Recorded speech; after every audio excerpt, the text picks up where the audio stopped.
خدمات مطبوعات شرکت هواپیمای سامون ایر روز 4 اپریل خبر داد که سامون ایر پروازهای منتظم را در سمت دوشنبه دیل دوشنبه از سر میگیرد.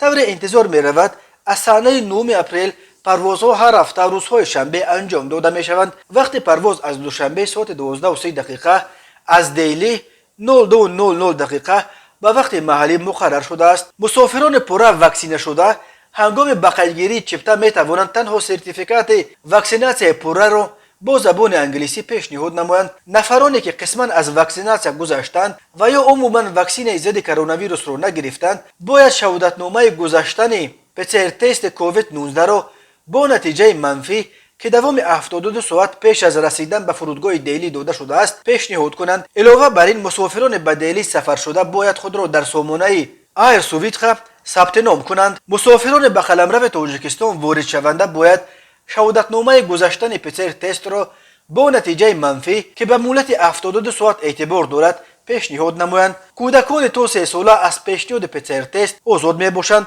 معلومات بیشتر و چپته خط سیر مذکور را از سامانه شرکت، خزینه های چپته فروشی و مرکز معلومات دهی و فروش چپته شرکتی هواپیما دسترس کردن ممکن است.